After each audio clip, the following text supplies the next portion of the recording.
یہ ہیں بدلو کی نشریات۔ ناظرین، میں ہوں امتیاز عالم، بدلو کی نشریات میں اپنے پروگرام انگیز کے ساتھ۔ آج تو قیامت ہی آ گئی، آئینی سسٹم بریک ڈاؤن ہو گیا۔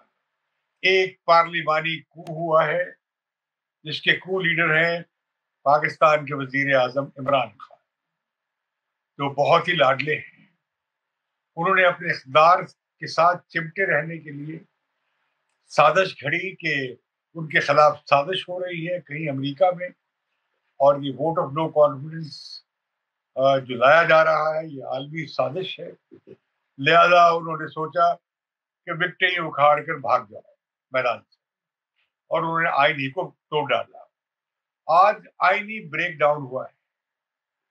آج قومی اسمبلی میں اپوزیشن کی اکثریت 177 اراکین موجود تھے، اور اسپیکر اسمبلی موجود نہیں تھے کیونکہ ان کے خلاف عدم اعتماد کا ووٹ، ان کے خلاف بھی وہ قرارداد جمع کرا دی گئی تھی۔ ان کی جگہ acting speaker, deputy speaker sorry تھے، اور اجلاس کی کارروائی شروع ہوئی، اور آج ایجنڈے پر عدم اعتماد کا ووٹ سر فہرست تھا۔ آج عدم اعتماد کے ووٹ کا آخری دن بھی تھا، کیونکہ 7 دن ہو گئے تھے قرارداد کو ہاؤس کے سامنے آئے۔ اسے مزید ڈیلے نہیں کیا جا سکتا، لیکن کوئی رات گئے ایک سکیم تیار ہو چکی تھی، اپوزیشن دیکھتی رہ گئی۔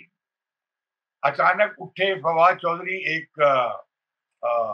ایڈجرنمنٹ موشن پہ یا پوائنٹ آف آرڈر پہ، انہوں نے کہا کہ آرٹیکل 5 کی خلاف ورزی ہو رہی ہے، جو پاکستان سے وفاداری کا آرٹیکل ہے، اور یہ بھی ہے کہ آئین سے وفاداری دوسری شق ہے، اور اس کا ٹائٹل بھی یہ ہے کہ ملک سے وفاداری اور آئین سے وفاداری۔ اس کا حوالہ دے کر انہوں نے کہا کہ یہ جو عدم اعتماد کی جو قرارداد ہے، ووٹ ہے، یہ تو بیرونی سازش کا حصہ ہے، اور اس سے ملک سے غداری کی گئی ہے، تو لہذا اس قرارداد کو رد کر دیا جائے۔ اسپیکر نے اپوزیشن کی رائے لیے بغیر اور ہاؤس کے سامنے رکھے بغیر، ان کی ہاؤس کی رائے لیے بغیر، انہوں نے اعلان کر دیا کہ یہ ملک دشمنی ہے، ملک کے خلاف ہے، ملک سے غداری ہے، لہذا وہ اس عدم اعتماد کی قرارداد کو رد کر دیا، جس کا کہ انہیں کوئی اختیار نہیں تھا اسمبلی کے پروسیجرز اور رولز کے مطابق۔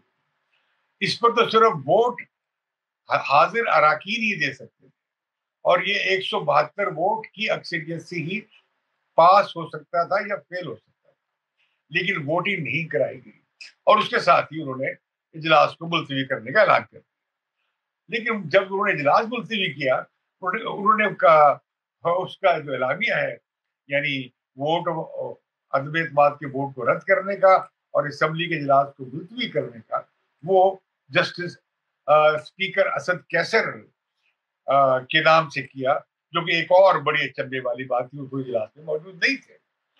اس کے بعد اپوزیشن اجلاس میں بیٹھی رہی دھرنا دے کر، لیکن فوراً ہی ہم دیکھتے ہیں کہ وزیر اعظم، ہمارے لاڈلے وزیر اعظم ٹیلی ویژن پر آئے، اور انہوں نے کہا گھبرانا نہیں، کپتان نے اپنا داؤ چل دیا ہے، اور ساتھ ہی انہوں نے کہا کہ اسپیکر نے رد کر دیا ہے عدم اعتماد کو، اور انہوں نے صدر مملکت کو کہا، مشورہ دیا ہے، بھجوایا کہ اسمبلی کو توڑ دیا جائے، قومی اسمبلی۔ صدر مملکت نے ایک کارکن کے طور پہ پی ٹی آئی کے فوراً عمل کیا اور قومی اسمبلی توڑ دی۔ پنجاب اسمبلی میں بھی ہنگامہ کیا گیا، ہنگامہ کرایا گیا، اور گورنر نے، پنجاب کے گورنر سرور چودھری صاحب نے حصہ بننے سے انکار کر دیا کہ وہ اسمبلی کو نہیں توڑیں گے، اور نہ ہی کوئی آئینی غیر آئینی قدم اٹھائیں گے۔ لیکن پنجاب اسمبلی میں جہاں چودھری پرویز الہی واضح طور پر ہارنے جا رہے تھے اور حمزہ شہباز الیکشن جیتنے جا رہے تھے، 6 منٹ کے بعد وہ اجلاس بھی ملتوی کر دیا۔ اب ایک ایسا آئینی بحران پیدا ہوا ایک سویلین وزیر اعظم کے تحت، جس کی مثال بادشاہ میں بھی نہیں ملتی، اور جس کی مثال دنیا کی تاریخ کی جمہوریت کی تاریخ میں کہیں نہیں ملی تھی کہ اس طرح سے آئین کو پامال کیا جائے گا. اور یہ سب اقدامات آئین کو سبورٹ کرنے، یعنی آئین کو منہدم کرنے، آئین کو بریک ڈاؤن کرنے کے لیے استعمال ہوئے ہیں. اس کے نتیجے میں ملک میں آئینی بریک ڈاؤن ہو گیا ہے. اپوزیشن نے بہتر سمجھا کہ وہ اسمبلی میں بیٹھے، انہوں نے پینل آف چیئرمین سے اپنے ہی ایک ایم این اے کو، جس کا نام کے پینل میں شامل تھا، ان سے کہا، جو سابق اسپیکر بھی ہیں قومی اسمبلی میں رہے ہیں، انہوں نے پریزائڈ کیا اور انہوں نے اسپیکر، ڈپٹی اسپیکر سوری کی جو رولنگ تھی اکثریت رائے کے ساتھ وہ رد کر دی گئی، کینسل کر دی گئی اور عدم اعتماد کا ووٹ بھی پیش ہو گیا. لیکن یہ کارروائی، اس کی اپنی کارروائی کی بھی ایک حیثیت ہے، لیکن اب یہ ریگولر اجلاس تھا یا نہیں تھا، یہ ایک بڑا سوال ہے. لیکن اب معاملہ جیسے ہم دیکھتے ہیں کہ اس پارلیمانی کو کے ذریعے اور کانسٹیٹیوشنل بریک ڈاؤن کے ذریعے ایک کام تو ہوا کہ عمران خان کے خلاف جو سازش تھی وہ عمران خان نے خود ہی پوری کر دی، پورے آئینی نظام کو ہی منہدم کر کے، اس کا انہدام کر کے. تو اب یا تو فوج جیسے ماضی میں آتی رہی ہے وہ مداخلت کرتی، لیکن D G I S P R نے کہا کہ ہمارا اس کے ساتھ کوئی ایبسولوٹلی ناٹ کوئی تعلق نہیں ہے. تو لہذا اب ایک ہی آربیٹریشن کا ادارہ رہ جاتا ہے آئینی حساب سے. فوج کو یہ حق حاصل نہیں ہے، لیکن سپریم کورٹ کو یہ اختیار حاصل ہے کہ یہ اس آئینی بحران میں مداخلت کرے. لہذا چیف جسٹس کے گھر پہ اجلاس ہوا جس میں یہ بات مشورہ ہوا اور اب سو موٹو نوٹس لے لیا ہے. سپریم کورٹ نے اپنی کارروائی شروع کر دی ہے اور ایک 3 رکنی بینچ چیف جسٹس کی صدارت میں اس کو اس سارے کرائسس کے بارے میں سو موٹو نوٹس لے کر کارروائی کر رہا ہے.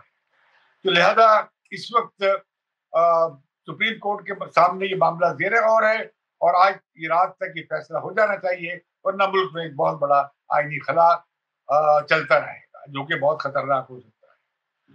اب جس خط کا حوالہ دیا جاتا رہا وہ خط دراصل ہمارے سابق اسپیکر، سابق ایمبیسڈر، سفیر کا لکھا ہوا ہے، جس کے بارے میں اب فارن آفس سے باخبر ذرائع کے مطابق یہ اطلاع مل رہی ہے کہ وہ اصل نہیں ہے جو انہوں نے ڈپلومیٹک کیبل کے ذریعے بھیجا تھا، بلکہ اس میں فارن آفس میں کچھ لوگوں نے بیٹھ کر تبدیلی کی تھی. نیشنل سیکورٹی کمیٹی کی میٹنگ میں جب اسے رکھا گیا تھا کوئی 21-22 دن کے بعد، یہ خط 7 تاریخ کو موصول ہوا تھا اور یہ اس کا انکشاف جا کے 27 تاریخ کو عمران خان نے دل سے بھی کیا تھا اور پھر اس کے بعد اسے نیشنل سیکورٹی کمیٹی کی میٹنگ میں پیش کیا گیا تھا. اس میں سیکورٹی کمیٹی کی میٹنگ نے تشویش کا اظہار کیا تھا اور اسے ڈپلومیٹک ذرائع سے، یعنی سفارتی ذرائع سے اس مسئلے کو ایڈریس کرنے کا فیصلہ کیا تھا. اس میں کسی سازش کا ذکر نہیں ہے، اس میں کسی بیرونی سازش کا ذکر کر کے حکومت کو گرانے کا ذکر نہیں ہے. تو لہذا آج جو حکومت نے کام کیا وہ ایک مفروضے اور ایک جھوٹ، ایک طفلانہ کہانی یا ایک جھوٹی کہانی کی بنیاد پر یہ سب کیا ہے. اور دوسری بات یہ ہے اس میں کوئی سچائی بھی ہوتی تب بھی آرٹیکل 5 کے تحت آپ پوری اسمبلی کی اکثریت کو 190 199 تقریباً 200 ممبر آف قومی اسمبلی کو غدار قرار نہیں دے سکتے تھے، اور نہ ہی ان لوگوں کو جنہوں نے کی قرارداد پیش کی تھی. یہ ایک بڑا ہی آربیٹریری فیصلہ تھا، غیر آئینی فیصلہ تھا، جس کا کہ ایسے ہی بہانہ بنایا گیا جیسے خط کا بہانہ تھا. آج مجھے یاد آ رہا ہے ناظرین کہ اس سے پہلے بھی ایک واقعہ ہوا تھا. وہ ہوا تھا جرمنی میں جب ہٹلر نے پارلیمنٹ پہ حملہ کروایا تھا، پارلیمنٹ کو آگ لگائی تھی. آج در حقیقت عمران خان نے بھی پارلیمنٹ کو ایک طرح سے آگ لگا دی ہے، جس کی ڈیزولوشن کا مشورہ انہوں نے صدر کو بھی دے دیا ہے. اسی طرح ہم دیکھتے ہیں 6 جنوری کو گزشتہ سال سے پیوستہ سال یعنی 2020 میں جب الیکشن ہوئے تھے امریکہ میں، تو ٹرمپ کے اشتعال دینے پہ ٹرمپ کے حامی جب بائیڈن کی جیت کی ویریفیکیشن کر رہی تھی کانگریس، اسے روکنے کے لیے حملہ کروا دیا تھا پارلیمنٹ کی بلڈنگ پہ کانگریس. اور اس حملے کے نتیجے میں یہ ہوا کہ لوگوں کو جان بچانے کے لیے تہہ خانوں میں چھپنا پڑا تھا اور بمشکل speaker of house of representative اور کانگریس کے وائس پریزیڈنٹ نے اپنی جان بچائی تھی. تو ہمیں دیکھ رہے ہیں کہ جو پاکستانی ٹرمپ ہیں عمران خان، ان کا بھی اصل چہرہ سامنے آ گیا ہے. وہ اقتدار سے چمٹے رہنے کے لیے کسی حد تک بھی جا سکتے ہیں. ابھی انتخابات کی بات وہ کہہ رہے ہیں، انتخابات یقیناً وقت پہ ہونے چاہیے، لیکن یہ آئین کی خلاف ورزی اور آئین کو بالکل تلپٹ کر کے جو انہوں نے کام کیا ہے، اس سے ان کا اصل فاشسٹ چہرہ سامنے آ گیا ہے. یہ مدینہ کی ریاست کا نمونہ ہے جس کا وہ پرچار کرتے رہے ہیں. یہ سچائی کی بات ہے، امر بالمعروف ہے، یہ منکرات ہے. تو یہ سوالات سب آج میں سمجھتا ہوں کہ اینٹی کلائمیکس ہو گیا ہے عمران خان کا. انہیں یقیناً اینٹی امریکنزم سے پاکستان میں لوگ کافی امریکہ سے کے بارے میں شاکی ہیں اور جذبات رکھتے ہیں، لیکن امریکہ کے خلاف یہ جو فونی نیشنلزم تھا، جعلی قسم کی قوم پرستی کا جو عمران خان نے بخار چڑھانے کی کوشش کی، کیونکہ ان کے پلے کچھ رہا نہیں تھا. 4.25 سال کی حکومت میں ان کی معاشی کارکردگی صفر رہی. آج اس وقت جو مہنگائی ہے وہ 20% کی قریب. انہوں نے کہا تھا کہ قرضے نہیں لیں گے، کشکول توڑ دیں گے. آج ہمارا قرضہ 2018 کے مقابلے میں ڈبل ہو گیا ہے. $20 ارب کا ہمارا کرنٹ اکاؤنٹ ڈیفیسٹ ہے. اور پھر یہ کہ IMF کی طرف سے بھی ابھی حال ہی میں $1 ارب ملا، اور ورلڈ بینک اور ایشین ڈیولپمنٹ سے ابھی فروری میں $1 ارب ملا. اور امریکہ کے اسسٹنٹ سیکرٹری آف اسٹیٹ کو بلایا گیا، OIC کی کانفرنس میں دعوت دی گئی، اور وزیر خارجہ نے ان سے ملاقات کر کے امریکہ اور پاکستان کے تعلقات پہ اطمینان کا اظہار کیا تھا. یہ سب باتیں خط کے بعد کی ہیں، کیونکہ خط 7 تاریخ کو آیا تھا اور 22-23 تاریخ کو OIC کی میٹنگ ہو رہی تھی اسلام آباد میں. یہ غالباً میٹنگ عمران خان کی 23 یا 24 ہو رہی تھی اسلام آباد میں فارن آفس، جہاں انہوں نے کہا کہ امریکہ سے ہمارے تعلقات ہم مزید بڑھانا چاہتے ہیں. اور خود جب صدر ٹرمپ سے ملے تھے تو عمران خان نے گن گائے تھے پاک امریکہ دوستی کے، کہ کس طرح ہم شروع سے ہی آپ کے ساتھ تھے سوویت یونین کے خلاف سر جنگ میں، اور کس طرح پھر ہم دہشت گردی کے خلاف جنگ میں ہم آپ کے ساتھ تھے. یہ تعارفی کلمات تھے جو عمران خان نے وائٹ ہاؤس میں ٹرمپ کی موجودگی میں ادا کیے تھے. جب وہ واپس آئے تو انہوں نے کہا میں تو بہت ٹرافی جیت کر آیا ہوں، ورلڈ کپ جیت کر آیا، لیکن اس ورلڈ کپ کی جیتنے کی خوشی تب بھنگ ہوئی، اڑ گئی، جب مودی نے 5 اگست 2019 کو کشمیر کی علیحدہ حیثیت بھی ختم کر دی. اس کے ساتھ ہی آپ کو یاد ہوگا کہ وہ جب کوالمپور میں مہاتیر محمد اور ترکی کے صدر اردوان کے ساتھ مل کر جب عمران خان نے اجلاس بلایا تھا کوالمپور میں، اس سے وہ آخری وقت پہ سعودی عرب سے فون آیا تھا، اس کو وہ بھاگ گئے تھے. یہ سب ڈرامہ وہ رچا رہے تھے کیونکہ ان کے پلے دکھانے کے لیے کچھ نہیں تھا. انہوں نے پرانی حکومتوں کے منصوبوں پر اپنی نام کی پلیٹیں لکھنی شروع کر دی. جس طرح آپ دیکھتے ہیں ہیلتھ کارڈ بھی ان کا نہیں تھا، اس سے پہلے ہی کی حکومت میں اس کا آغاز ہوا تھا، یا بے نظیر انکم سپورٹ ہوا. تو یہ بڑی خطرناک موڑ پر پاکستان آ گیا ہے. پوری دنیا میں جگہسائی ہو رہی ہے کہ کس طرح ایک وزیر اعظم اپنے کچھ وزراء کو ساتھ ملا کر اور اس طرح کی بےہودہ اور اس طرح کی غیر آئینی اور اس طرح کی انتہائی مذہقہ خیز حرکت کر سکتا ہے. پورے پاکستان کی دنیا بھر میں سر جگ ہسائی ہوئی ہے. اس پہ پوری قوم کو انہوں نے شرمندہ کرا ہے عالمی سطح پہ. آج عمران خان کی پالیٹکس کا جو وہ ایک قوم پرستی کی لائن لے رہے تھے، آج اس کا اینٹی کلائمیکس ہو گیا. پورا دنیا میں پاکستان کا مذاق ہوتا ہے. مجھے اجازت دیجیے، سپریم کورٹ کے فیصلہ کیا آتا ہے یہ اس پاکستان کی مستقبل کے لیے، فوری مستقبل کے لیے، اس میں اس کا بڑا ایک اہم کردار ہوگا. امید ہے کہ سپریم کورٹ آئین کے ڈھانچے کو برقرار رکھتے ہوئے آئینی عمل کو، پارلیمانی عمل کو اور جمہوری عمل کو قائم رکھنے میں اپنا کردار ادا کرے گی. مجھے اجازت دیجیے بدلوں کی نشریات سے، اور بدلوں کی نشریات کو سبسکرائب ضرور کیجیے. آپ کا شکریہ.